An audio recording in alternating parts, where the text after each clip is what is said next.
어, 오늘 한 13가지 얘기를 나눌 건데요. 오염, 미생물, 선을 악으로 바꾸다, 비만이나 체중, 그리고 현미, 먹거리, 일상과 불임이 은혜인 것, 그리고 통증에 대한 간단한 생각들, 코로나에 대한 생각, 영광 돌림, 그리고 의사를 분별해야 되는 시기가 돼서 분별하시라고 이런 내용들을 얘기를 하는 데까지 해보고자 합니다. 제가 유능한 교수가 아니어서 혹시 얘기하다가 시간을 넘겨버릴까봐 결론을 끌어왔습니다. 사실은 결론만 들으셔도 더 안 들으셔도 될 것 같기도 한데요. 결론은 우리 몸에 들어온 독소, 중금속, 팝스 같은 것을 해독하는 것, 가능한 소식하거나 단식하는 것, 몸에 적합한 운동하는 것, 항산화제 같은 거 복용하는 것, 창조 질서에 따른 먹거리를 먹는 것, 감사하고 주권과 섭리를 인정하는 것, 아주 상식적인 결론일 건데요. 오늘은 이 내용에 관해서 얘기를 해보고자 합니다. 여러분들 앞에서 저는 자연과학을 한 의사이지 신학을 하거나 한 사람이 아님에도 불구하고 오늘 사용하는 용어는 신학적인 용어를 많이 차용하려고 노력할 겁니다. 의사로서 전문 용어를 사용하면 저는 안전하겠지만 듣는 분들에게는 별로 유익이 안 될 것 같아서 제가 약간 위험도를 이렇게 감수하고 교회 용어를 좀 많이 사용하려고 할 텐데요. 혹시 용어 사용을 하다가 잘못된 개념이 있더라도 용납해 주시면 감사하겠습니다. 성경에 물을 포도주로 바꾼 내용이 나오죠. 이 내용을 이제 자기의 언어로 기록하라고 했던 것으로 알고 있는데 한 시인이 이렇게 기록했습니다. 물이 그 주인을 만나니 얼굴이 붉어졌다. 신학적으로 해석할 수도 있었을 텐데 그 시인은 자기만의 시선으로 물이 포도주로 바뀐 사건을 해석한 것인데요. 오늘 제가 이 자리에서 말씀드린 것도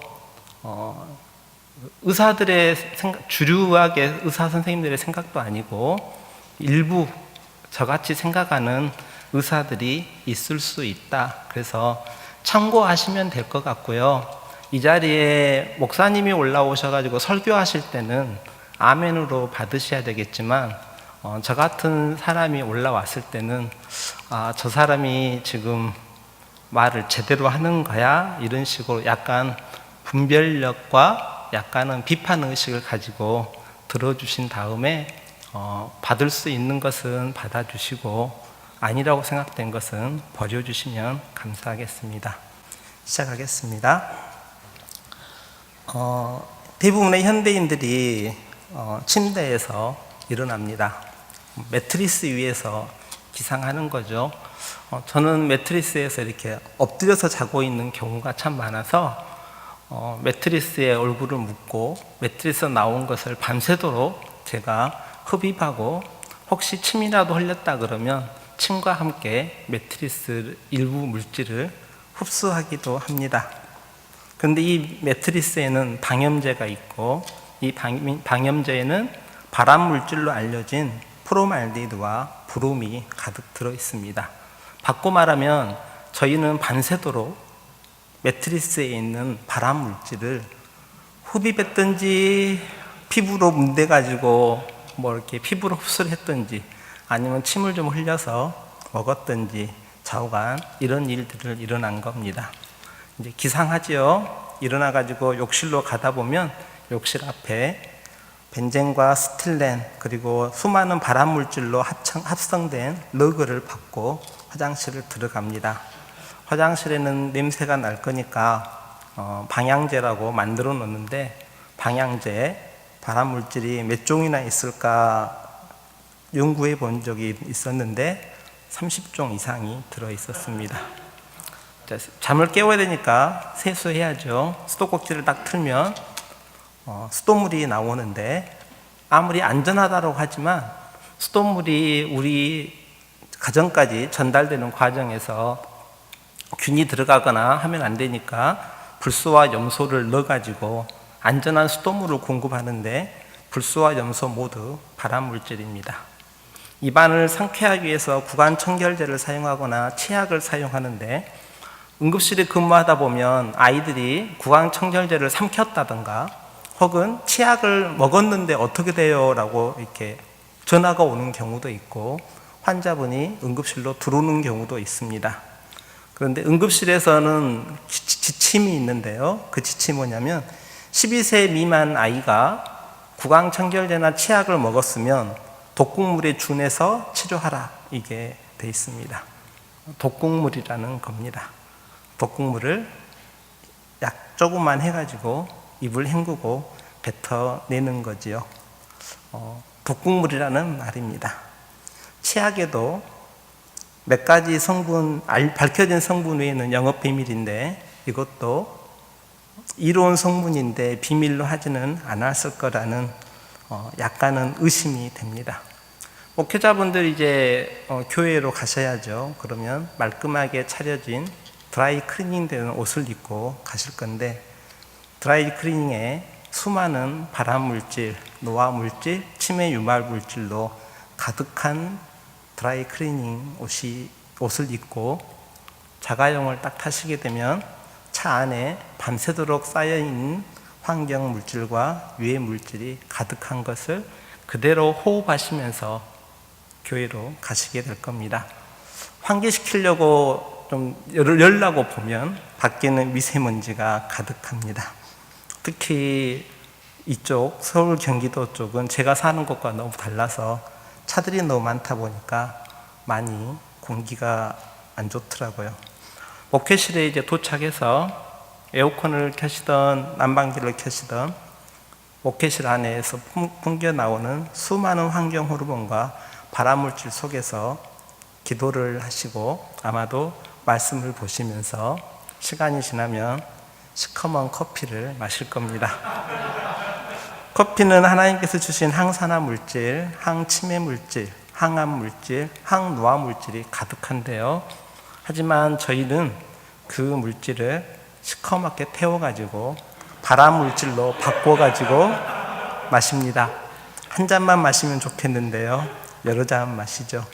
점심시간이 되었으면 전도사님이나 다른 분과 함께 식사를 하러 나가실 건데, MSG와 아스팜탐이 가득 들어있는 점심을 드시게 됩니다. 채소에는 농약이 다 씻을 수 없기 때문에 농약이 가득하고, 드시는 고기류에는 지방산의 균형이 깨져 있습니다. 다시 돌아오면서 시커먼 커피 마시면서 돌아오게 되는 것이 저희들의 육체가 겪는 일상이 되었습니다. 제가 제목을 오염이 관영하다라고 표현했는데, 의사 입장에서 해석을 하면 노화시대에 죄가 관영하여 죄가 빵빵하게 가득 찬 거죠. 관영하다는 단어는 풍선에 딱 건드리면 풍선이 터지기 직전의 상태처럼 죄가 가득한 상황이 됐는데, 저는 의사이니 영적인 내용은 잘 모르겠습니다만 오염이 정말로 관영합니다. 터뜨리기만 하면 암도 생겨야 정상이고, 치매도 생겨야 정상이고, 심장병도 생겨야 정상입니다. 도대체 하나님이 분명히 만드시고 나서 말씀하시기를 보기 참 좋았다라고, 아름다웠다라고, 선하다라고 말씀하신 이 피조계, 이 지구가 도대체 어떻게 이렇게 되었을까 생각해 보면 답이 나오지 않습니다. 예전에 합신에 좋아하는 교수님 한 분께서 컴퓨터 수리를 이렇게 얘기해 주시더라고요. 당신이 컴퓨터가 고장이 났는데 수리하려고 봤더니 컴퓨터 세팅을 한 몇 년 전으로 딱 돌렸다. 그랬더니 컴퓨터가 바이러스가 들어오기 전 프로그램 상태로 돌아가니까 컴퓨터가 잘 굴러갔다. 저희 몸도 한 병이 발생하기 5년 전, 10년 전 혹은 20, 30년 전으로 돌리면 이렇게 건강해지면 좋겠다라는 생각을 해봅니다마는 사실은 불가능합니다.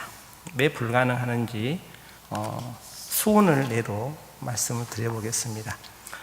지금 보시는 것은 전 세계 수온 지도입니다. 유럽, 인도, 아프리카, 호주 이런 쪽에 수온이 있죠. 색이 빨갈수록 많이 있는 거예요. 그런데 전 세계 수온 지도를 수온을 다 합쳐도 중국, 한국, 일본에 있는 수온이 더 많습니다. 중국, 한국, 일본에 있는 수온이 전 세계 수온량의 60%가량 있기 때문에 우리나라는 가장 수온이 많은 최중심에 살고 있습니다. 우리나라 한 공적인 기관에서 발표한 수온 지도에 의하면 중국에서부터 수온을 우리나라로 싹 날려보냅니다. 많은 경우는 바다에 빠져서 바다가 오염돼 있고 우리나라까지 넘어오겠지요.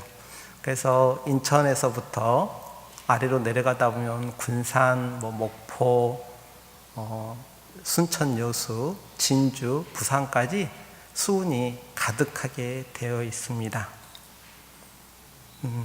이 수온이 바다에만 빠지지는 않았을 거고 바다에 빠지지 않고 넘어왔으면 미세먼지에 가득하게 들어왔기 때문에 대한민국에 사는 저희는 숨만 쉬어도 수온이 가득 들어오게 된 상황입니다. 바닷가 연안에서 나는 어패류를 먹게 되면 더 많아지겠지요.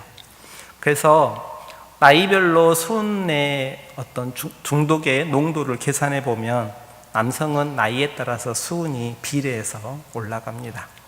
여성분들도 올라가야 되는데 이상하게 여성분들은 남성분들과 다르게 일생 동안 수온이 떨어지는 시간이 있는데요. 한 번은 생리하기 때문이고 한 번은 출산하기 때문입니다. 2명의 아이를 출산하면 평균적으로 엄마 몸속에 있는 수온이 반으로 감소한다라고 알려져 있습니다. 그러면 생리 때 빠져나간 것은 그런다고 하는데 출산 때 엄마 몸에 있던 수온이 어디로 가죠? 당연히 태반을 통하여 아이에게 전달됩니다. 엄마 몸의 수온이 4분의 1이 한 번 출산할 때 아이에게 간다는 뜻입니다.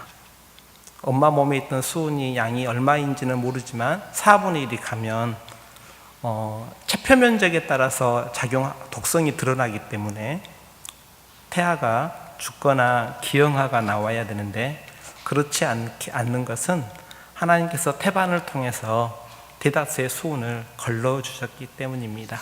그래서 각국에 있는 산모들의 태반을 조사해 보면 수온의 함량이 해가 갈수록 증가하고 있습니다. 마치 저희가 태어나면서부터 아담의 후손이어서 온재를 가지고 태어난 것처럼 이 지구상에 태어난 신생아들도 온재와 같은 중금속 오염물질을 가지고 태어난다는 말입니다. 그럼 이렇게 되죠. 중독이나 오염물질을 가지고 태어나서 이 물질을 가지고 더 계속 몸에 흡수하고 살아가다가 이때쯤 되면 살아간다는 표현이 이상해집니다. 죄송하지만 오염물질을 가지고 태어나서 오염물질 속에서 죽어가다가 언젠가 죽음을 맞이하는 것이 현대를 사는 인생입니다.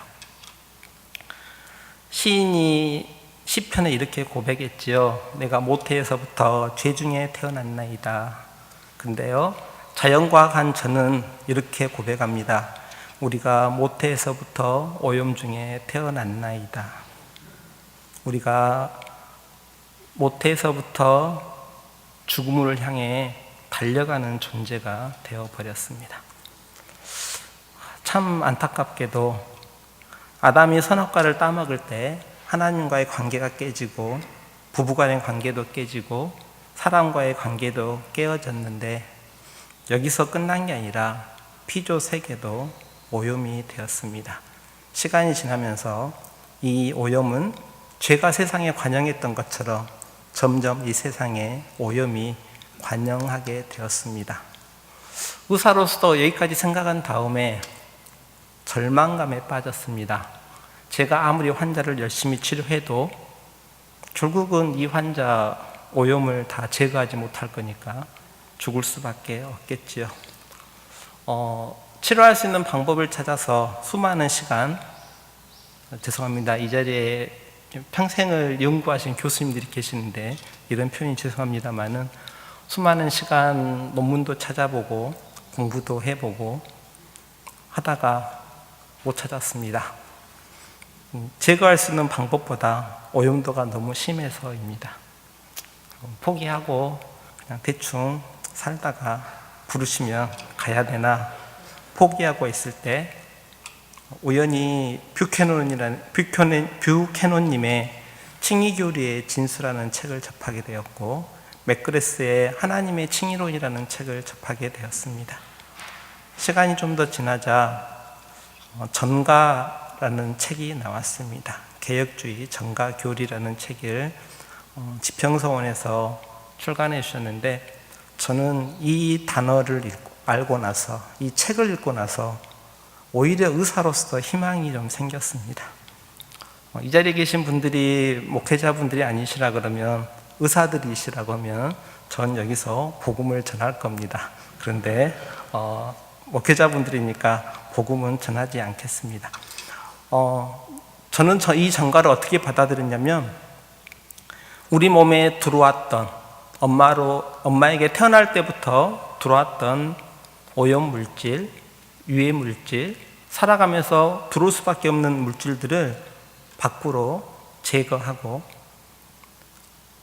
예수님의 능동적인 의와 수동적인 의를 저희가 전가받는 것처럼 그런 물질들을 우리 육체 안에 넣어준다면 건강하게 되지 않을까라는 가설을 세웠고 이 가설이 맞는지 또 많은 연구를 해보기 시작했더니 지금까지 읽어왔던 논문들에 새로운 시선이 열리더라고요. 처음에 말씀드렸던 시인이 물이 포도주로 바뀌는 사건을 한 줄의 시어로 표현했던 것처럼 저 역시 다른 시선을 하나 갖게 되었습니다. 그래서 치료 방침을 결정을 했습니다. 오염물질은 최소한하고 이로운 물질은 최대한하자. 그렇게 해서 이제 새로운 시선으로 새로운 관념으로 치료를 해보게 되었습니다.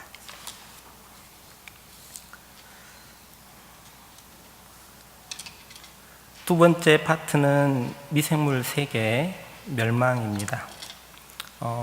의사들이 실험을 하나 시작했는데요. 쥐들 중에 용감한 쥐가 있고 소심한 쥐가 있다고 합니다. 어떻게 하냐면 계단 위에다가 쥐를 올려놓는 거예요. 그러면 용감한 쥐는 아주 빨리 내려오게 되고 소심한 쥐는 계단에서 내려오는 시간이 많이 걸리는 거죠. 그래서 의사들이 쥐들 중에 용감한 애가 있고 소심한 애가 있구나. 그래서 그 쥐 안에 있는 미생물을 채취를 합니다. 배양한 다음에 서로 바꿔가지고 넣어줘 보는 겁니다. 용감한 쥐에 있던 장내 미생물을 뽑아가지고 소심한 쥐에게 넣어줘 보고 소심한 쥐에 있던 장내 미생물을 뽑아서 용감한 쥐에게 넣어줘 본 것입니다. 결과가 어떻게 되었냐면 반대로 바뀌었습니다. 용감한 쥐는 소심해져서 계단을 빨리 못 내려왔고 소심한 쥐는 용감해져서 계단에서 빨리 내려왔습니다. 그러면 소심한 사람에게 용감한 사람의 장내 미생물을 넣어주면 그러면 얘들이 용감해지지 않을까? 이 연구는 어디서 시작했냐면 용감한 군인들을 생산하려고 국가 차원에서 연구를 한 거예요. 사실 실제적으로 했는지 안 했는지는 모르고 거기 발표는 사람에게는 실험하지 못했다라고 발표했습니다. 아마도 윤리적인 문제가 있었기 때문이라고 생각합니다. 다른 나라에서는 비슷한 실험을 했고 일정 부분 성공하기도 했던 논문을 보았습니다. 저희 몸 안에는 5천여 종의 수로 세면은 100조가 되는 미생물들이 거주하고 있습니다. 100조라고 하면은 잘 인식이 안 되죠. 지금 보고 계시는 제 몸의 체세포를 다 합쳐도 80조 정도 되거든요. 그러니까 저희 몸의 체세포보다 저희 장 안에 있는 미생물이 더 많은 겁니다. 이 미생물들이 장 안에서 놀고 있는 게 아니라 각자 맡은 역할을 다 합니다. 어떤 미생물은 영양소를 흡수하고 어떤 미생물은 비타민을 만들고 어떤 미생물은 호르몬도 만들고. 의사된 지 28년 됐는데요. 처음에는 한 1조 마리 있을 거라고 의사가 발표했더니 무슨 그렇게 많이 발표하냐라고 욕먹다가 시간이 지날수록 계속 미생물의 숫자와 종이 늡니다. 그래서 지금 5천여 종, 100조 마리라고 하는데요. 10년 지나면 만여 종, 한 500조라고 또 발표할지도 모르겠습니다. 앞에 쥐 실험하고 지금까지 나온 실험의 결과를 정리해 보자 그러면 미생물들이 저희의 행동을 바꾼다는 겁니다. 미생물들이 저희의 인격도 바꿀 수 있다는 겁니다. 저희의 미생물이 저희들의 성품까지도 바꿀 수도 있지 않을까라는 생각을 해보게 됩니다. 그래서 지금 활용하고 있는 것은 뚱뚱한 사람의 균주를 뽑아가지고 뚱뚱하기를 원하는 사람에게 넣어주는 날씬한 사람의 균주를 뽑아가지고 뚱뚱해지기를 원하는 사람의 균주를 넣어주는 실험, 이런 실험을 해주고 났더니 사실상 온화한 균주가 많은 사람은 성품이 온화해지는 것을 결론적으로 뽑아가지고 제출하는 논문들이 많아지고 있습니다. 지금 제가 무슨 말씀 드리고 있냐면요, 저희가 알지 못하는 저희 장 안에 있는 보이지 않는 균주가 저희를 지금 저희의 정신과 마음까지 지배하고 있다는 것을 지금 말씀을 드립니다.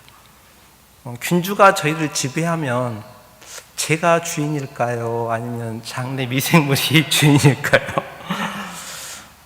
근데 이제 의사니까 한번 고민을 또 한번 해보죠. 그러면 이 균주가 저희 몸속에 언제 들어가게 되죠? 저희는 분명히 정자와 난자가 만나서 세포 분열해서 엄마 뱃속에 있다가 출산하게 되는데, 엄마 뱃속에 있는 순간까지는 균이 한 마리라도 있으면 태아가 사망하게 됩니다. 엄마 뱃속에 있을 때까지는 철저하게 무균 상태였다는 겁니다. 그런데 지금은 100조 마리의 미생물들이 살고 있단 말은 언젠가 들어왔다는 거죠. 언제 들어오냐면 엄마가 아이를 출산하려고 그러면 엄마 장 안에 있는 많은 미생물들이 아이가 출산하는 루트에 있는 산도로 이동해가지고 증식합니다. 그럼 아이가 태어나면서 그 엄마 산도에가 있는 미생물들을 얼굴로 싹 묻히고 나오고 입으로 먹게 되고 피부로 흡수하게 됩니다. 그래서 저는 큰 딸아이 태어났을 때 간호사들한테 얼굴에 발라져 있는 거 절대 닦지 말아달라고 신신당부하고 부탁을 드렸어요. 간호사들이 알았다고 해놓고 그분들이 퇴근하고 다음 턴이 왔는데 안 닦아져 있는 거죠. 그래서 싹 닦아버렸더라고요. 화가 많이 났어요. 사람만 그럴까요? 코알라라는 동물이 있는데 엄마 코알라는 아기 코알라에게 자신의 똥을 먹입니다. 왜 먹이냐면 엄마 코알라의 장 안에, 똥 안에 코알라의 주 먹이가 되는 유카리투스를 소화하고 분해할 수 있는 미생물이 들어있기 때문입니다. 그래서 엄마 코알라가 아기 코알라에게 똥을 먹이지 않으면 아기 코알라는 영양실조가 돼서 사망할 겁니다. 판다 역시 대나무를 주로 먹는다는데 대나무를 분해하고 소화할 수 있는 그런 어떤 미생물을 아기에게 공급하기 위해서 아기 판다에게 엄마 똥을 먹입니다. 사람만 그런 게 아니고 동물들도 이런 방식을 통해서 미생물을 넣어주는 방식을 하나님께서 선택하지 않으셨나 생각을 합니다.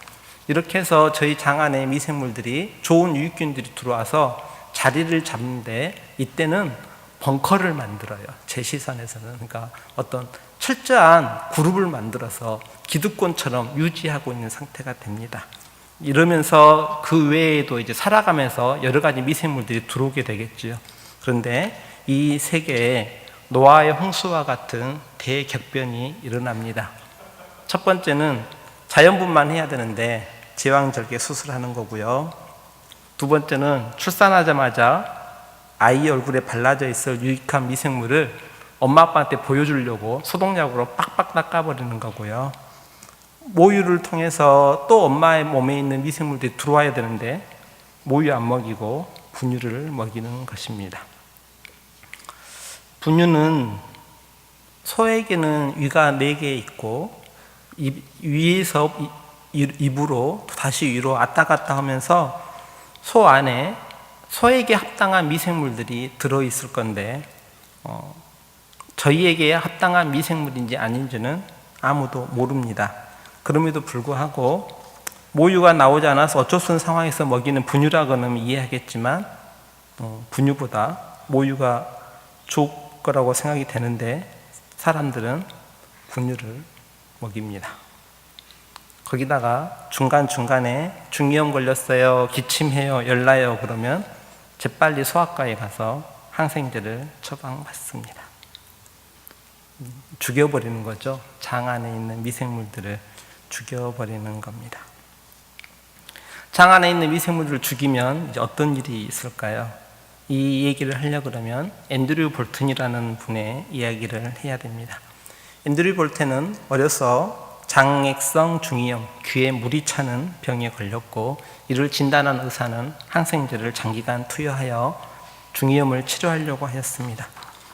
항생제 투여해서 중이염은 나았는데 갑자기 설사가 시작되었고 설사가 시작된 이후에 자폐 증상이 나타났습니다. 엄마가 의사에게 아이를 데리고 와서 자폐가 왜 생겼냐라고 물어보니까 무심한 의사는 자폐는 유전병이에요 라고 말하고 더 이상 아무 말을 하지 않았습니다. 대부분의 부모라 그러면 여기에서 포기했을 건데 이 부모는 자폐의 가족력이 없었기 때문에 연구를 계속했습니다. 그리고 나서 한 가지 가설을 세웠어요. 항생제를 투여하니까 장 안에 있는 어떤 균주가 죽었을 거야. 그리고 나니까 아무도 없는 장 안에 자라나는 미생물들이 있었을 건데 이 미생물들이 독소를 발휘해서 그래서 설사가 나오고 자폐 증상이 나오지 않았을까라는 가설을 세웠고 그 가설을 뒷받침해주는 몇 가지 이제 자료를 가지고 의사를 찾아갔습니다. 그래서 항생제를 썼을 때, 중이염을 치료하려고 쓴 항생제를 썼을 때 자랄 수 있는 2차적인 균주를 죽일 수 있는 특별한 항생제를 처방해달라고 요청을 했는데 당연히 의사는 무시했겠죠. 왜냐하면 그 당시의 상식은 자폐는 유전병이었기 때문입니다. 엄마 아빠가 포기했을까요? 포기하지 않았습니다. 두 번째 의사를 만나고 세 번째 의사를 만나고 제 기억이 정확하지는 않습니다만은 30몇 번째 의사를 만났을 때 그 의사는 이렇게 답했습니다. 내가 모르는 영역이네요. 자료를 주시면 집에 가가지고 연구 좀 해보고 답을 드릴게요. 결국 그 의사가 항생제를 처방해 줬고 앤드류 볼튼의 자폐 증상은 일시적으로 사라졌습니다. 의사도 놀랬겠죠. 그래서 똑같이 설사하는 자폐 증상의 아이들을 한 9명인가를 모아가지고 그 항생제를 다 써봤더니 9명 가운데서 한 7명 정도가 자폐 증상이 좋아졌습니다. 근데 좋아졌을 뿐 완치는 안 됐어요. 왜냐하면 2차적으로 쓰는 항생제를 계속 쓸 수가 없었기 때문입니다. 항생제를 끊으면 자폐 증상이 다시 재발했고 항생제를 쓰면 증상이 호전되었고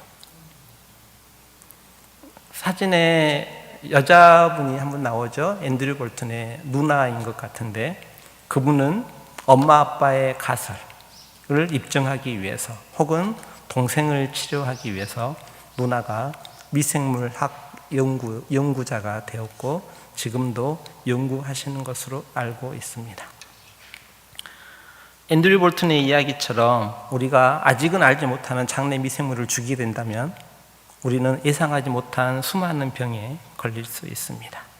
적어도 장 안에 있는 미생물의 바른 균형이 이 균형이 깨졌을 때 자폐 증상이 일어난다는 가설은 세워졌으니까요. 그러면 자폐 증상만 생길까요? 우울증, 불안증, 두통, 비만, 면역질환, 류마티스, 공황장애, 건선, 알러지, 두드러기, 궤양성 대장염 등 수많은 현대의 병들이 장내 미생물과의 연관이 있을 거라고 합니다. 왜 주장하냐면 이런 질환의 증가된 그래프를 놓고 보면 항생제 사용량하고 거의 일치하기 때문입니다. 또 난감하죠. 오염도 깝깝한데 장내 미생물들이 죽어가는 것도 이거 어떻게 해야 되나? 이 장내 미생물들을 구원할 노아의 방주는 없을까요? 노아의 방주를 소개해 보고자 합니다. 애굽에서 이스라엘 백성들이 탄식할 때 하나님께서 모세를 보내주셨고 사사시대는 사사를 보내주신 것처럼 무력하게 멸망 직전에 있는 미생물의 세계에도 이런 존재가 있으면 좋겠다. 앤드류 볼튼의 누나가 모르는 게 뭐냐면 어떻게든지 살려보려고 하는 거고 안에 있는 균주를 죽여보려고 할 건데 성경에 이런 내용이 있어요. 그 귀신 들린 사람에게 귀신을 쫓아내고 청소해 놨더니 귀신이 돌아다니다가 더 심한 애들 데리고 들어오는 거죠. 바꿔 말하면 죽이는 것으로 해결되는 게 아니라 새로운 것을 넣어줘야 된다는 생각이 들었고, 그러면 도대체 뭘 넣어줄 것인가? 제가 생각한 구원자는 된장, 청국장, 낫또, 김치와 같은 잘 발효된 음식, 효소, 식초류, 식이섬유, 유산균 이런 겁니다. 잘 발효된 음식과 유익균을 공급하는 것은 장내 미생물들에게 원군을 공급하는 거고, 식초류를 투여하는 것은 안 좋은 유해균을 죽이는 겁니다. 그래서 병원에 오신 분들 어떤 분은 공황장애로 왔어요, 어떤 분은 희귀병으로 왔어요 이렇게 얘기하시는데 검사 다 한 다음에 제가 날마다 아침마다 된장 드시겠어요? 라고 얘기하면 어떤 분들은 황당해 하십니다. 나는 지금 외국에서부터 이 병 때문에 수많은 고민을 하다가 여기까지 찾아왔는데 된장 먹으라는 게 말이 되냐? 어쩔 거예요. 된장이라도 드셔보셔야지요. 11개월 전 한 목사님 자녀가 주의집중력 장애로 내원하였습니다. 처음에 진료실에 앉아있는데 앉아있지를 못해요. 막 이것저것 만지고 돌아다니고 음식 조절을 시켰습니다. 라면, 과자, 아이스크림 인타식 못 먹게 하고요, 밀가루나 우유도 못 먹게 하고 일주일간 먹는 식단 적어오라고 하고 아침마다 낫또를 먹게 하고 된장국을 먹게 하고 11개월 지났는데 앉아가지고 잘 진료받습니다. 극심한 위장장애로 20년 정도 고통받았던 한 분은 여러 가지 음식을 못 드시다가 이제 김치마저 먹을 수 없게 되었을 때 제게 오셨습니다. 검사해보니 위산 저하가 확인이 되었고 저는 감식초를 식전으로 드시게 했는데 3개월 만에 자유스럽게 음식을 드실 수 있었다라고 얘기하셨습니다. 젊은 분이 공황장애로 오셨는데 찬양 인도자로 활동하다가 공황장애인이 앞에 나설 수가 없게 되셨습니다. 저는 효소와 식초류, 녹즙 만들고 난 찌꺼기, 섬유시기를 시켰는데 몇 개월 치료했더니 정신과에서 드시는 처방약을 반 이상 줄일 수 있었습니다. 이러한 사례들은 장내 미생물들을 부흥시킨 결과라고 생각합니다. 현대의학에서, 주류의학에서 치료가 미흡하거나 치료법이 없다 그러면 장내 미생물도 장내 미생물의 세계의 부흥도 한번 고뇌해보는 것은 어떨까 생각해 봅니다. 검사법 중에 요로법이라는 검사가 있습니다. 어떤 음식을 먹고 그 다음날 소변의 맛을 보는 방법입니다. 소변이 맛이 좋으면 전날 먹은 음식이 자기에게 맞는 음식이라고 생각하는 거죠. 소변의 맛이 안 좋으면 전날 먹은 음식이 자기에게 안 맞는다라고 생각하는 사고방식으로 식이 조절하는 분들이 몇 분 있습니다. 일본에 있는 한 의사 선생님은 돌아가기 전까지 똥의사라고 놀림을 받으셨는데, 당신은 먹는 식단을 적고 그 다음날 자신의 대변을 보고 확인하고 기록하고 거기 미생물을 키워봅니다. 어떤 균주가 있는지. 이런 요로법과 똥의사 선생님과 또 여러 성각자 같은 분들이 계셔서 지금 호주에서는 대변 이식술이라는 기법이 유행하고 있습니다. 치료 안 되는 난치병 환자가 있는데 공여자가 있는 거예요. 이 공여자는 죄송하지만 그것을 공유하는 거죠. 근데 이분은 하루 종일 좋은 음식 먹고 요가하고 헬스하고 명상하고 음악 듣고 운동하고 자기 몸 상태를 최적의 상태로 유지한 다음에 당신의 그것을 병원에다가 팝니다. 그러면 병원에서는 그걸 사가지고 대장 내시경으로 난치병 환자에게 넣어주고 난치병 환자가 치료되고 있는데, 궤양성 대장염 같은 이런 질환은 치료율이 무려 90%가 되고 있습니다. 장내 미생물의 세계를 부흥시키고 있을 때 이런 학문이나 이런 방식이 더 발전된다 그러면 저는 이런 꿈을 꿔봅니다. IQ가 똑똑해지는 미생물, 날씬해지는 미생물, 공황장애나 불안장애를 해결해 줄 수 있는 미생물들을 골라서 베스킨라빈에서 고르는 것처럼 골라서 조합해서 우리 몸 안에 넣어주는 세상. 꿈 같은 세상일지 모르지만 올 수도 있지 않을까라는 생각을 해보고, 혹시 그런 세상이 된다 그러면 제 아이들이 그런 알바를 하고 살았으면 좋겠습니다. 좀 더러운 이야기해서 죄송합니다. 이제 다른 이야기 하겠습니다. 저는 젊어서 아이들과 함께, 아내와 함께 해외 의료봉사를 많이 다녔습니다. 의료봉사 갈 때면 아내가 필수로 챙기는 게 있는데 노란색 봉지 커피를 챙깁니다. 의료봉사하는 단기간 동안조차도 아내는 커피를 너무 좋아해서 끊지 못하는 거고, 커피를 마시면 눈이 번쩍 뜨인다라고 했습니다. 저는 커피를 마시지 못해서 정말 이해하기 어려웠는데요. 그런가 보다 하고 살았죠. 어느 날 아내가 다리가 허하다라는 표현을 했습니다. 허하다가 뭐야? 무언가 빠져나가는 느낌? 내 다리가 아닌 그런 느낌. 주류의학에서는 이런 어떤 상태에서 하지불안 증후군이라고 진단을 하고 리퀴비라는 약물을 처방하는데 제 아내에게는 효과가 없었습니다. 병원에 불러 검사했더니 골다공증이 너무 심하게 나왔고 몸속에 있는 미네랄도 무척 부족한 상태였습니다. 가설을 하나 세웠는데요.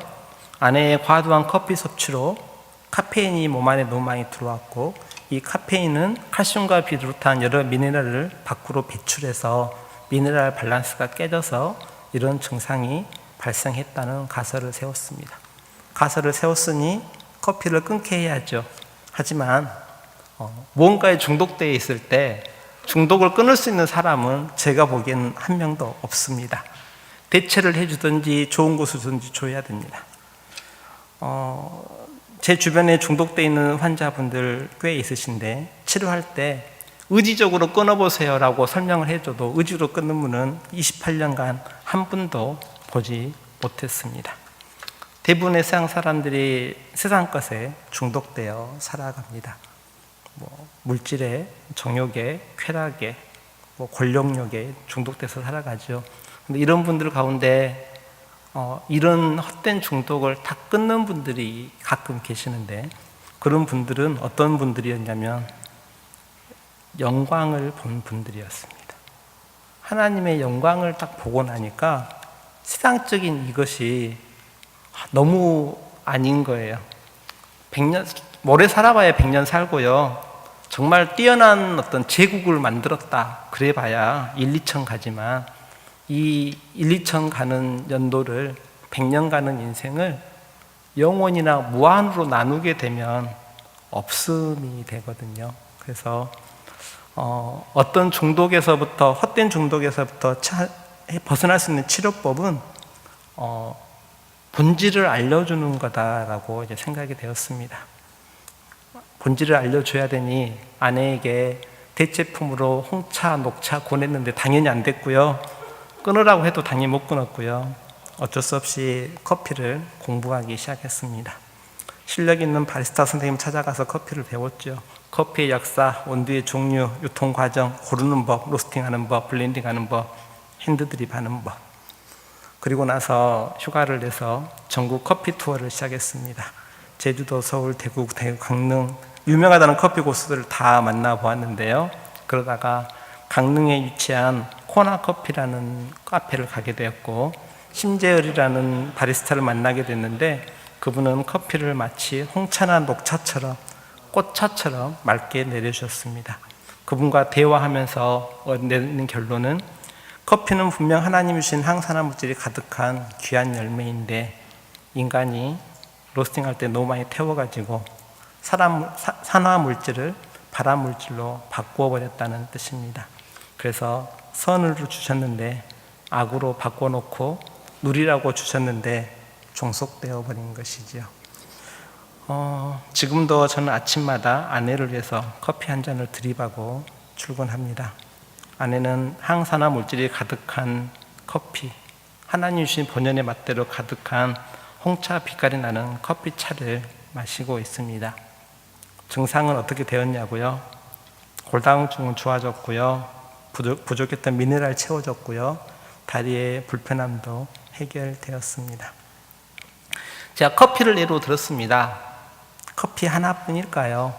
우리가 즐기는 수많은 것들이 커피처럼 이루어지는 않을까 생각해 봅니다.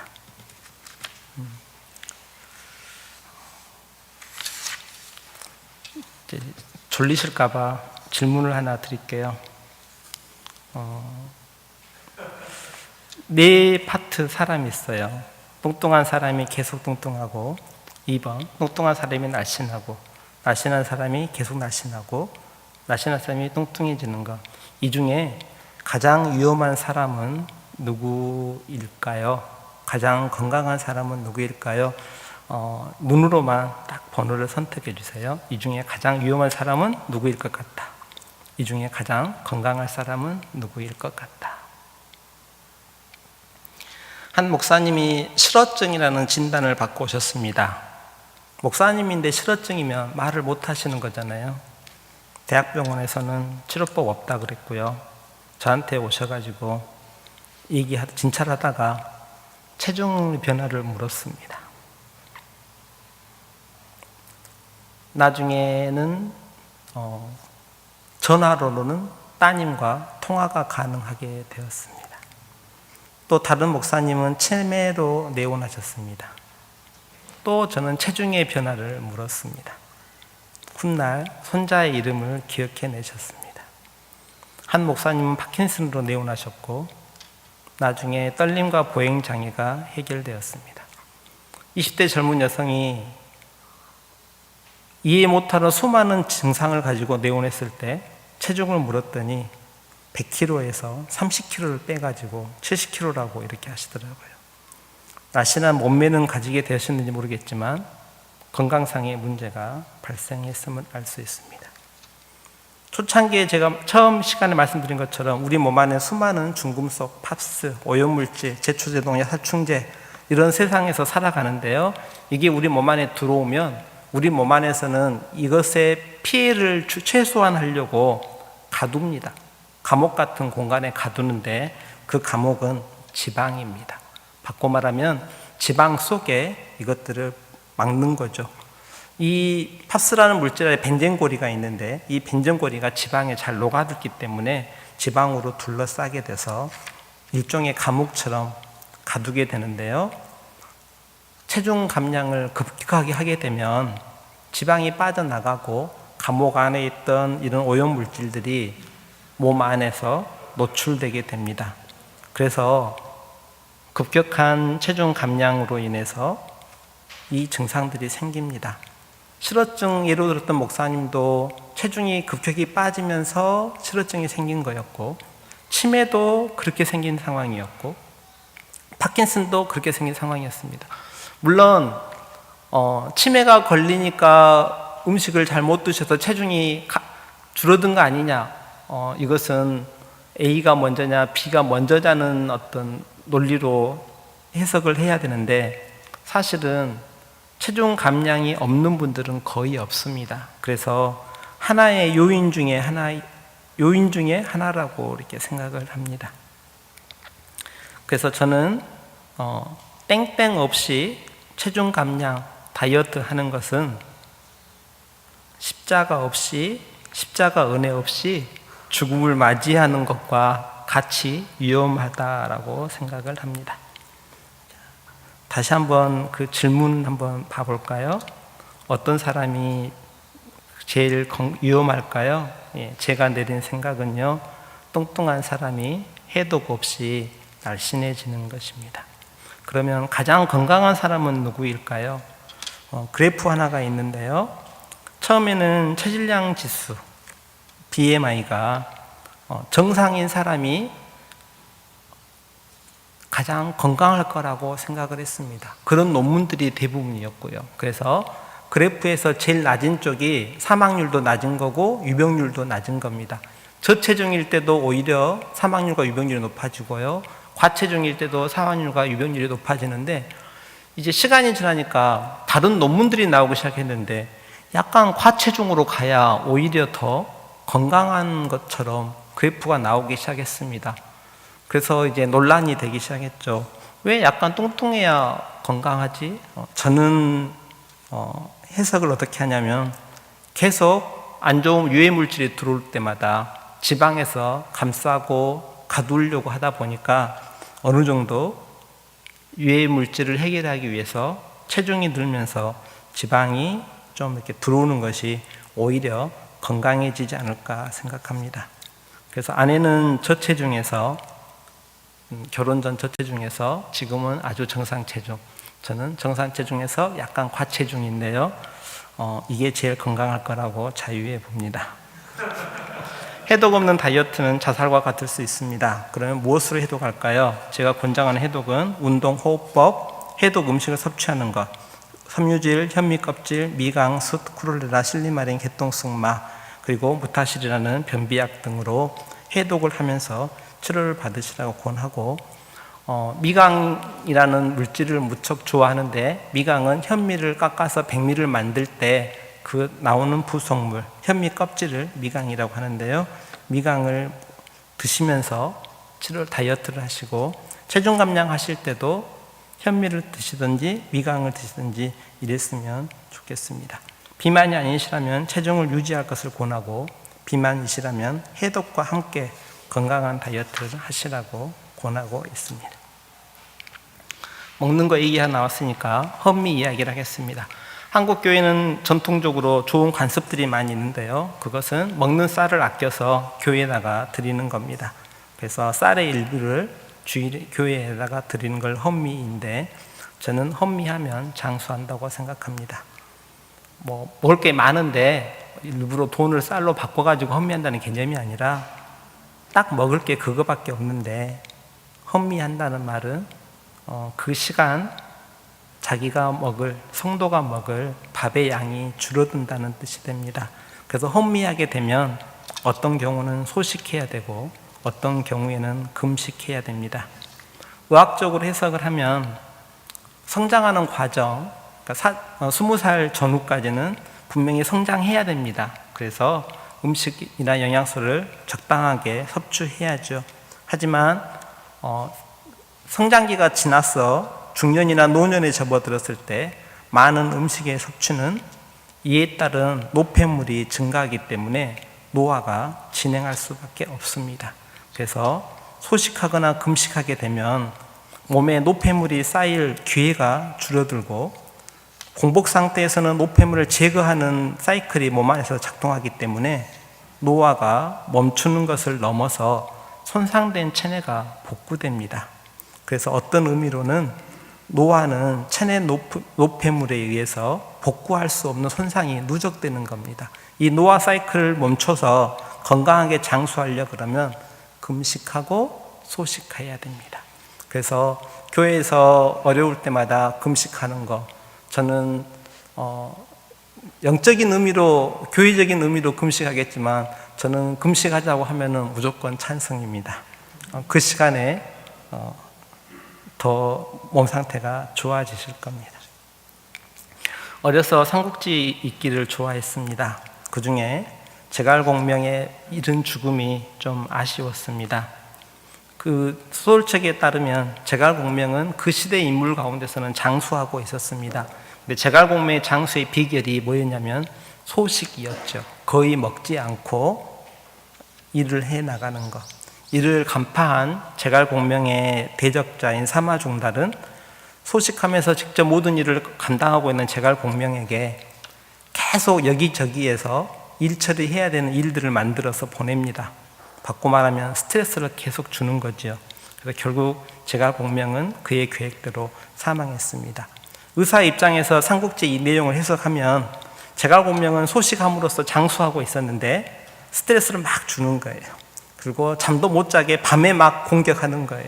수면장애 일으키고 스트레스 주고, 그래서 복구할 수 없는 손상이 누적되어 급격한 노화로 사망한 것이 아닐까, 제 나름대로 그냥 상상해 봅니다.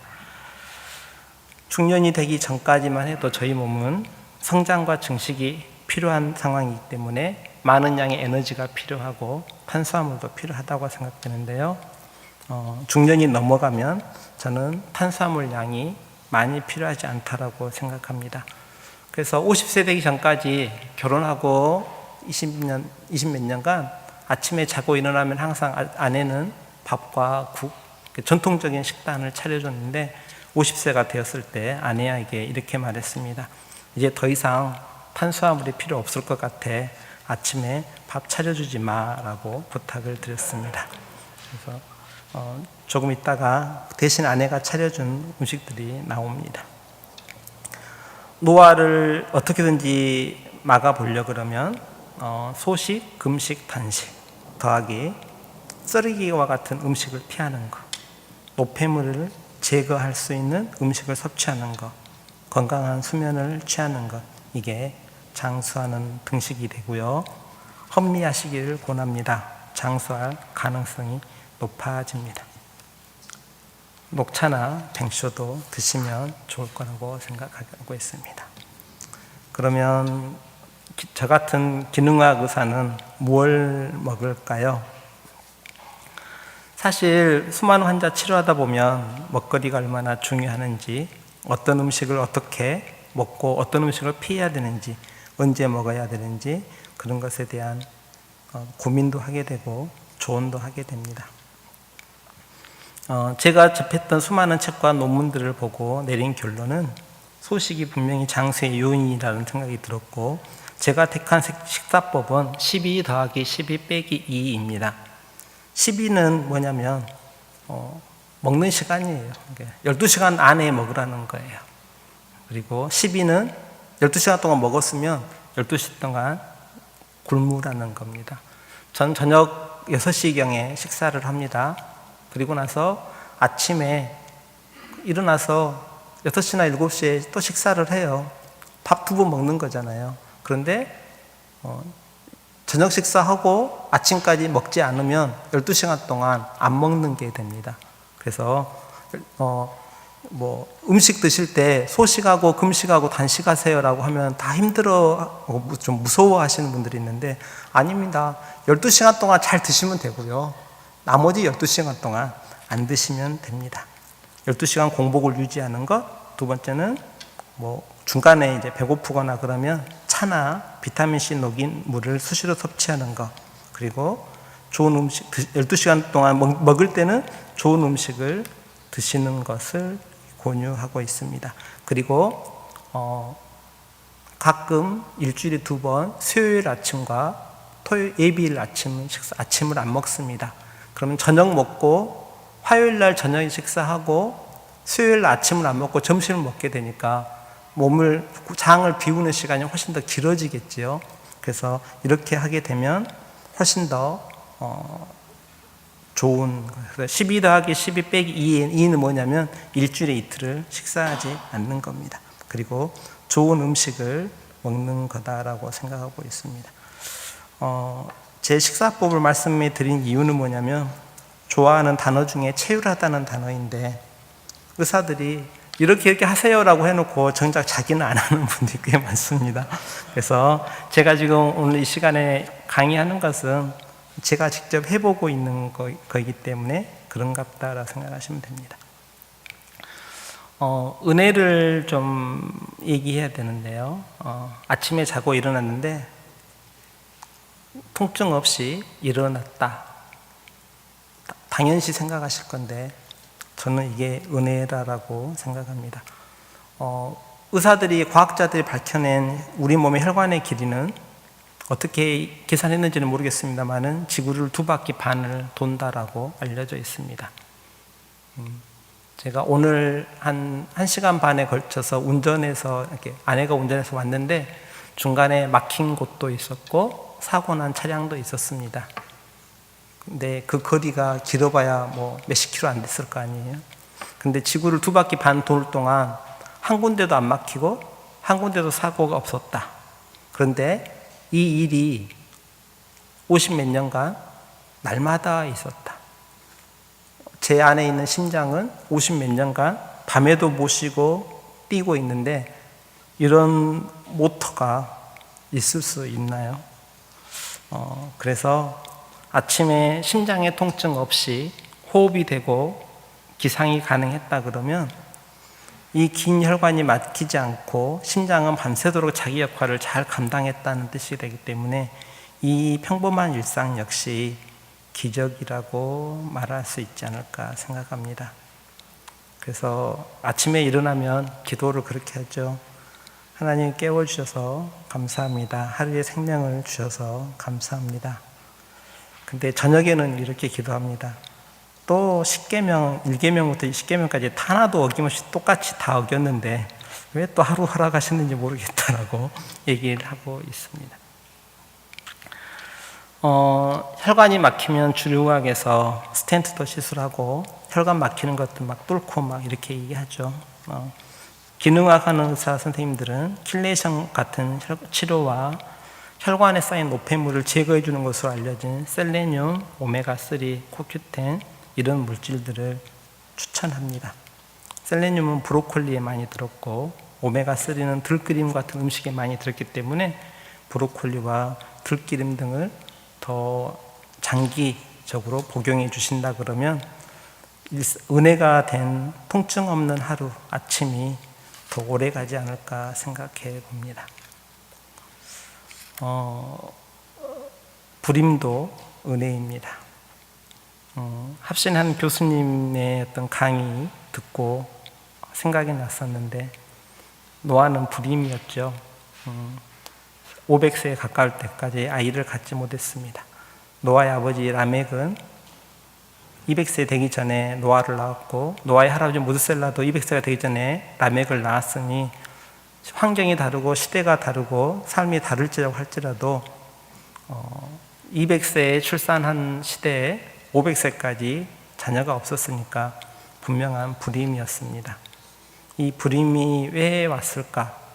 노아뿐만 아니라 노아 세 아들도 홍수 이전에 이후에 아이를 낳았으니까 꽤 오랜 시간 불임이었을 건데요.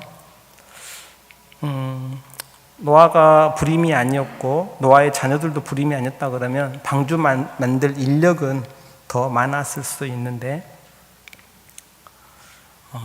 방주에서 먹고 살 입은 더 많아져서 힘들지 않았을까라는 생각도 해보게 됩니다.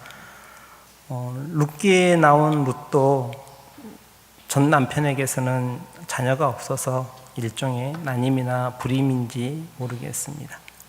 현대에도 불임과 난임의 환자가 많아지고 산부인과가 아님에도 불구하고 저에게 불임으로 고민하신 부부가 찾아오셨을 때 저는 장시간 얘기하다가 그 사모님께서 결혼 전에 서핑을 즐기셨다는 것을 알게 되었습니다.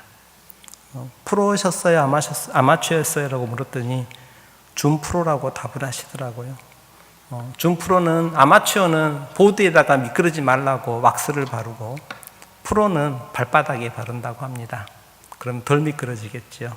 근데 발바닥에 바른 왁스는 왁스에 있는 물질들이 흡수될 가능성이 높아서 중구석 검사를 해봤더니 납이 나왔습니다.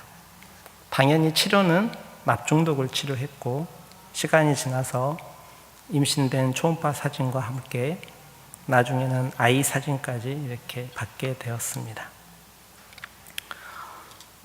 처음으로 돌아가야 되는데, 임신하게 되면 엄마 몸 안에 있는 많은 것들이 아기에게 이동하게 됩니다. 손세실리아님의 어떤 시를 보면 좋은 것만 가는 것처럼 설명해 놓으셨는데 아닙니다. 안 좋은 것도 그들의 아이에게 갑니다. 여성이 출산하게 되면 중금속의 노폐물이 반으로 줄어들게 되는데, 하나님께서 태반에 많이 걸러주게 해주셨기 때문에 기형아나 사산이 안 일어나는 거고, 하나는 하나님께서 불임이라는 은혜를 통해서라도 어떤 이런 일들을 막고 계시지는 않는가 생각해 봅니다. 그래서 이해 못할 원인 없는 불임이나 난임으로 고생하신다 그러면 좋은 음식 드시고 해독하고, 그래서 아이에게 갈 중금속이나 유해 물질이 몸에서 빠져나가면 혹 하나님께서 생명을 얻는 기쁨도 허락해 주지 않을까 생각해 보게 됩니다. 원인 없는 불임, 저희 입장에서 원인이 없는 거고요. 하나님 시선에서는 원인이 있을 수 있다라고 생각해 봅니다. 너무 이제 이런 쪽으로만 얘기하니까 좀 재미없으실 것 같아서 바벨탑 얘기 좀 해볼게요. 피라미드 각도가 52도라고 그럽니다. 아름다운 피라미드 모양을 사람들이 만들었는데요. 그 전 피라미드는 올라가다가 피라미드가 무너질 것 같았는지 각도를 줄였습니다. 그래서 굴절 피라미드라고 하는데 아마 바로한테 불려가서 많이 혼났을 것 같습니다. 그 당시에 피라미드 만들 능력이 건축 구조물을 만들 능력이 그거밖에 안 됐다는 거죠. 수직으로 각도를 올릴수록 90도에 가까워서 올릴수록 만들기 어려운 구조물이었다는 뜻이 되는데요. 피라미드 만든 사람들은 바벨탑 이후로 흩어진 사람들일 거니까 바벨탑은 어떻게 만들었을까요? 아마도 굴절 피라미드처럼 만들었든지 아니면 지구라트처럼 만들었든지 이렇게 만들 수밖에 없었지 않았을까라는 생각을 해보게 됐는데요. 유럽의 판테온이라는 만신전에 가봤더니 만신전 꼭대기는 몇 센치 되지 않는 아주 얇은, 무게가 가지었는 얇은 어떤 그 건축물로 판테온 지붕을 덮었다라고 이렇게 얘기하고 있습니다. 아직까지 그 기술이 밑에는 크고 무거운 돌을 쓰더라도 위로 올라갈수록 가벼운 걸 써야 된다는 건데, 지금 이제 시간이 지나니까 과학이 발전하고 기술이 발전하다 보니까 이제 90도로 이제 건축물을 올리기 시작합니다. 그래서 상해에 있는 한 사진을 딱 놓고 보면 건물들이 수직으로 막 올라가죠. 초고층 건물들이 이게 올라가는데요. 이 초고층 건물들이 올라갈 때 초고층이라 하려고 그러면 기준이 몇 가지 되는데 100m 이상일 것, 안에 주거할 수 있을 것, 뭔가 보관하거나 사람이 살거나 할 수 있을 것. 세 번째는 바닥 면적보다 한 85배 이상은 높이가 올라가야 될 것. 그러니까 8.5배 이상 높이가 올라가야 될 것. 이런 것을 얘기하고 있습니다. 아직까지 만든 건물 보면 다 갖춰주는데 올라갈수록 가늘어지죠. 첨탑처럼. 무게를 견디지 못하기 때문인데요. 인체의 골격을 생각해 놓으면 현대 과학 기술 문명이 따라가지 못합니다. 왜냐하면 이 두개골이 무거울 건데 위에다가 세워놨잖아요. 그러니까 더군다나 장 안에 흉곽 안에도 심장이나 폐, 장, 간이라든가 이런 내용물들을 다 채워놓은 상태에서 구조물을 만드셨기 때문에 현대 과학 기술 문명이 지금 사람에게 주어진 어떤 지혜를 못 따라가고 있는 건데요. 근데 가끔 발레리나 보면 발끝으로 씁니다. 그러면 발끝 작은 면적으로 이 체중을 다 받아야 되니 사람을 지으신 지혜가 얼마나 큰지 잘 모르겠습니다. 봤더니 어떤 누구는 물구나무도 쓰더라고요. 손가락 2개로. 정말 대단한 피조물이죠. 근데 이 대단한 피조물을 망가뜨리는 시대가 됐습니다. 그게 거북목입니다. 딱 중심에 있어야 되는 두개골을 앞으로 막 빼는 거죠. 스마트폰이 그 거북목의 주범입니다. 하나님이 잘 만들어 놓으셨어도 인간은 인체라는 건축물을 망가뜨리고 있습니다. 앞으로 고개가 나오면 당연히 유지하려고 뒤에 있는 근육들이 버티는 힘을 가져야 되고, 뒤에 있는 버티는 힘 받으려고 그러면 복부에 있는 근육이 또 힘을 받아야 되고, 이 힘은 엉덩이에 있는 근육이, 허벅지 앞에 있는 근육이, 종아리에 있는 근육까지 힘을 받아야 됩니다. 그래서 거북목에서부터 자유스러워지시려고 그러면 기본적으로 스마트 사용 줄여야 되고요. 모니터 높이를 높여서 눈높이까지 높여야 됩니다. 그리고 계단을 오를 때는 발바닥에 앞 3분의 1만 사용해서 걷는 것, 이런 방법들을 사용하시면 됩니다. 건축물 봐도 이렇게 하셨구나 라는 생각을 해보게 됩니다. 아이가 해외에 있는 대학에 합격했습니다. 내일 출국해야 되는데 아마도 1년 이상 해외에 있어야 될 듯 합니다. 아빠로서 아빠에게 챙겨주는 항코로나 물질들입니다. 마스크 물론 줬고요. 비타민 C 챙겨주고요. D 챙겨주고요. NaC라고 글루타치온의 전구 물질을 챙겨주고요. 요도와 아연이 필요하다고 말을 하고요. 캐로레프, 피라맥스 이런 어떤 것들을 챙겨주고 있습니다. 아이에게 챙겨주고 싶지만 국외 반출이 어렵거나 중국에서 받아주지 않을 물질들이 있습니다.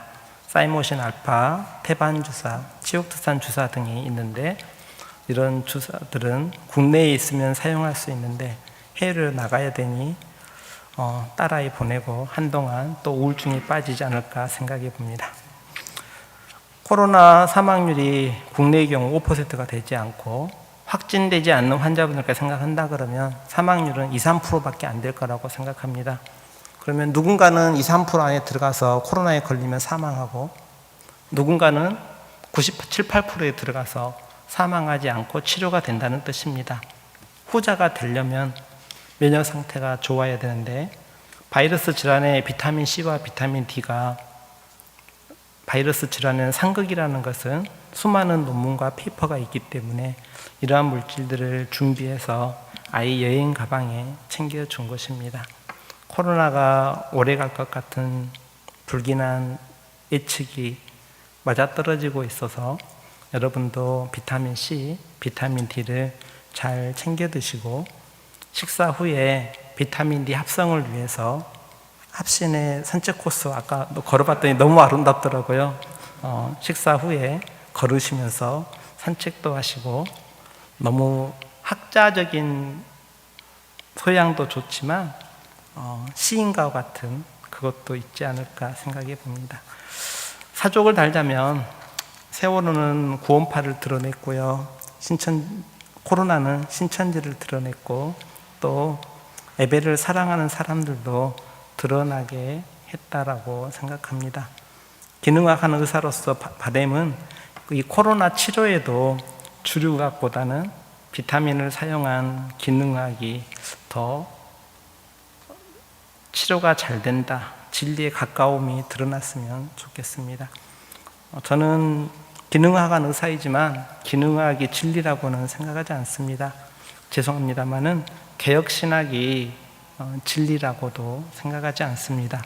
왜냐하면 하지만 성경을 가장 잘 이해할 수 있고 성경을 가장 잘 설명해 주는 신학이 개혁신학일 거라고 생각하고요.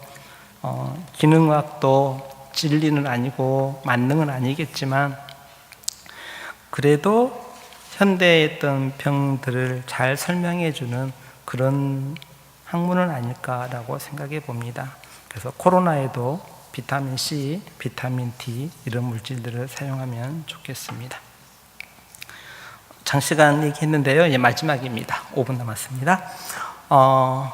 아내를 기쁘게 해주려고 노력합니다. 왜냐하면 아내는 분명 저와 한 몸이어서 아내를 기쁘게 하고 행복하게 해주어야 아내가 저를 기쁘게 하고 행복하게 해줄 거니까요. 영적으로는 하나님 그리스도 안에서 십자가에 그리스도께서 돌아가실 때 저희도 같이 연합되어 죽은 존재이고 부활하실 때 저희도 부활한 존재라고 배웠으니 영적으로는 그리스도와 저희가 연합되어 있는 존재라고 생각하고요. 아내하고는 사회적으로 혹은 가정적으로 한 몸 하나라고 생각합니다. 초창기에 얘기했던 것처럼 저희 몸 안에는 장내 미생물들이 살고 있습니다. 이 미생물하고 저희하고 분명히 하나이지 않을까 생각해 보고요.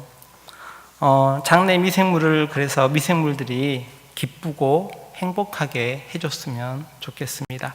장내 미생물들이 즐거워서 춤출 수 있게 해주면 어떨까요? 어려운 일도 아닙니다. 좋은 먹거리 먹고요. 안 좋은 음식 피하면 됩니다. 장내 미생물을 행복하게 하면 이 미생물들은 반드시 자기 일을 할 건데 밝혀진 일 중에 하나는 세로토닌이라는 물질을 이들이 만들어낸다는 것입니다. 우울증에 걸린 환자분들이 병원에 가게 되면 치료제라고 주는 것은 거의 90% 이상이 세로토닌에 관계된 약물들을 처방해 줍니다. 그래서 장내 미생물들이 즐거워하면 이 즐거워하는 미생물들은 우리 몸에서 만들어지는 세로토닌의 90% 정도를 이들이 만들어냅니다. 그러면 장내 미생물이 기뻐해서 세로토닌 만들어내면 저희가 우울증에 걸리지 않음을 넘어서 기쁜 상태, 평안의 상태까지 가게 되는 상황이지 않을까요? 그래서 영적으로는 그리스도와 연합되어 있고 가정적으로는 아내와 한 몸이겠지만 육적으로는 혹시 미생물과 한 몸은 아닐까 생각해 봅니다. 경향성이라는 말이 있죠. 타고난 본성대로 내버려 두면 점점 더 악으로 달려가게 됩니다. 하지만 지금 제 가운데 있을지라도 하나님의 선하심과 영광을 맛본 사람은 하나님을 좀 기쁘시게 하려는 경향성이 드러나는 것처럼 저희 안에 있는 장내 미생물도 자기들이 원하는 경향성이 있는 거예요. 그러니까 안 좋은 균주는 쓰레기 음식, 인스턴트 식품, 피자, 라면 같은 것을 먹고자 하는 경향성을 추구하고요. 또 좋은 미생물들, 유익균들은 몸에 건강한 음식들을 원하는 경향성을 가지고 있습니다. 그래서 치료의 키포인트 중에 하나는 이 경향성을 좀 바꾸는 것. 장 안에 있는 좋은 유익균들이 기뻐하도록 그렇게 좀 이렇게 바꿔주는 것이 필요하지 않을까 생각해 봅니다. 처음에 보여드렸던 결론 파트를 다시 보시면 한 번쯤 생각해 보시고 이 내용 가운데서 맞다라고 생각되는 내용이 있다 그러면 하나라도 택하셔가지고 따라주시면 보다 건강한 몸으로 주께서 주신 사명을 잘 감당할 수 있지 않을까 생각해 봅니다. 오랜 시간 경청해 주셔서 감사합니다.